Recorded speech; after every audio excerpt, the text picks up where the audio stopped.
क्या कभी ये ख्याल आता है कि आज के हमारे बजट के ये अरबों खरबों के आंकड़े और दशकों पहले की हमारी आज़ादी की लड़ाई, इन दोनों के बीच कोई गहरा कनेक्शन हो सकता है?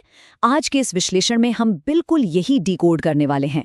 हम सब मिलकर भारत के आर्थिक भविष्य को समझेंगे, इतिहास के उन पन्नों को पलटेंगे जिन्होंने इस राष्ट्र की नींव रखी, और साथ ही दुनिया भर में इस वक्त क्या चल रहा है उसकी नब्ज भी टटोलेंगे। तो चलिए बिना किसी देरी के इस दिलचस्प सफर की शुरुआत करते हैं। तो आज की हमारी चर्चा 3 हिस्सों में बंटी है।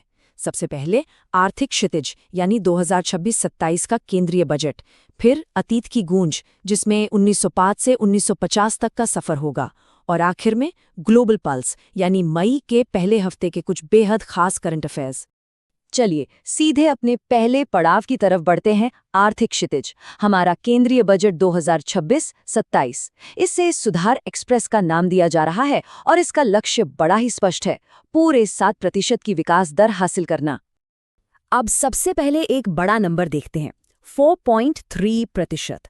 सुनने में शायद ये सिर्फ एक आंकड़ा लगे, लेकिन असल में ये हमारे 2026-27 के राजकोषीय घाटे का यानी फिस्कल डेफिसिट का टारगेट है।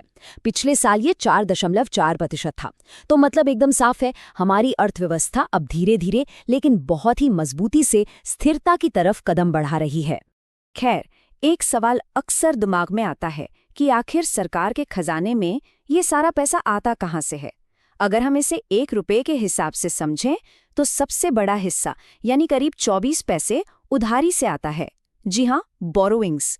इसके ठीक बाद 21 पैसे आते हैं इनकम टैक्स से। मतलब देश के विकास में आम करदाताओं का कितना बड़ा हाथ है। बाकी का हिस्सा कॉर्पोरेट टैक्स और जीएसटी जैसी चीजों से पूरा होता है। अब जब पैसा आ गया तो जाहिर है खर्च भी होगा। तो ये रुपया जाता कहाँ है? अगर हम इस 1 रुपये को खर्च करें तो इसका सबसे बड़ा हिस्सा यानी 22 पैसे राज्यों को उनके शेयर के रूप में दिया जाता है। लेकिन यहाँ एक और दिलचस्प या कह लीजिए थोड़ा सोचने वाला आंकड़ा है। 20 पैसे सिर्फ उस पुरानी उधारी का ब्याज चुकाने में चले जाते हैं जो हमने पहले ले रखी है। इसके बाद कहीं जाकर 17 पैसे केंद्रीय योजनाओं पर और 11 पैसे हमारे रक्षा क्षेत्र पर खर्च होते हैं। अब इस पूरे बजट को असल में 6 मजबूत पिलर्स पर खड़ा किया गया है।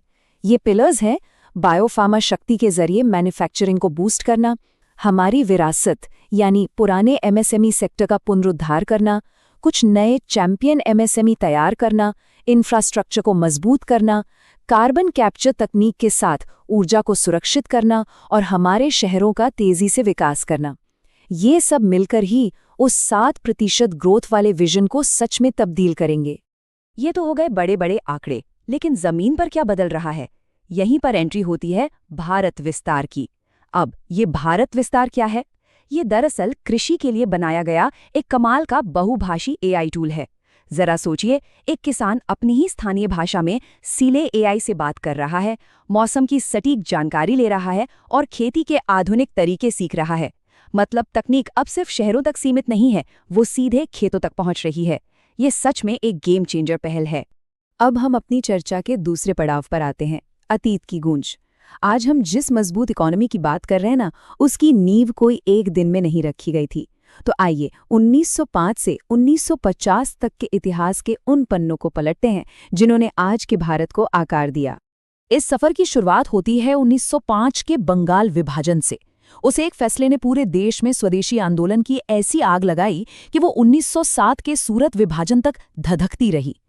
फिर 1915 में महात्मा गांधी वापस लौटे, जिससे इस लड़ाई को एक बिल्कुल नई दिशा मिली। 1916 का लखनऊ पैक्ट उम्मीद की एक किरण लेकर आया, लेकिन फिर 1919 का वो काला दिन, जलियांवाला बाग नरसंहार, उस घटना ने पूरे देश की आत्मा को गहरे जख्म दिए। और उसी दर्द और गुस्से का नतीजा था 1920 का असहयोग आंदोलन। इसके बाद तो जैसे क्रांति की एक लहर सी आ गई। 1925 में वीरों का काकोरी ट्रेन एक्शन और फिर 1929 के लाहौर अधिवेशन में गूंजती पूर्ण स्वराज की वो ऐतिहासिक हुंकार। बात यहीं नहीं रुकी। 1930 में जब गांधी जी ने दांडी मार्च निकाला तो उसने ब्रिटिश हुकूमत की जड़ें हिला दी। और फिर 1932 में सामने आया ऐतिहासिक पूना पैक्ट। लेकिन बात जब जज्बे की हो तो 1942 के भारत छोड़ो आंदोलन का वो नारा, करो या मरो, सच में रोंगटे खड़े कर देता है। ये महज कुछ शब्द नहीं थे, ये पूरे देश का अटूट संकल्प था। अंग्रेजों ने ऑपरेशन 0 आवर चलाकर सारे बड़े नेताओं को रातों रात जेल में डाल दिया, लेकिन तब भारत की जनता ने खुद अपनी कमान संभाल ली। वो एक ऐसी आग थी जिसे बुझाना अब ब्रिटिश साम्राज्य के बस की बात नहीं रही थी। और फिर वो समय आया जिसका सबको सदियों से इंतजार था। 1946 में कैबिनेट मिशन आया, जिससे हमारी संविधान सभा ने आकार लिया। 1947 का स्वतंत्रता अधिनियम आखिरकार वो आज़ादी लेकर आया। 26 नवंबर 1949 को हमारा संविधान बनकर बिल्कुल तैयार हुआ, जिसे 26 जनवरी 1950 को पूरी तरह से लागू कर दिया गया। और यही वो मजबूत नींव है जिस पर आज हमारा 2026-27 का इतना महत्वाकांक्षी और सशक्त भारत खड़ा है।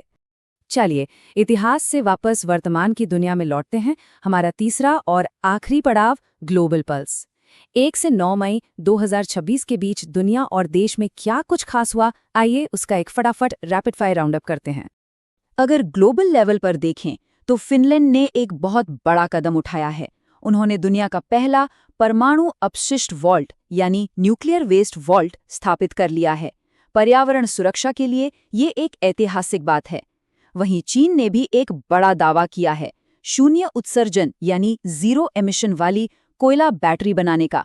अगर हम भारत की बात करें तो हमारी स्काईरूट एरोस्पेस देश की पहली स्पेस टेक यूनिकॉर्न बन गई है। बहुत बड़ी अचीवमेंट है ये। और रक्षा क्षेत्र में हमारी सेना ने मेघालय में अपना अभ्यास प्रगति शुरू कर दिया है। कुछ और अहम खबरों पर नजर डालें तो कला रिपोर्टिंग के लिए आनंद और सुवर्णा सिंह को प्रतिष्ठित पुलित्जर पुरस्कार से नवाजा गया है। लेकिन एक खबर थोड़ी चिंताजनक भी है।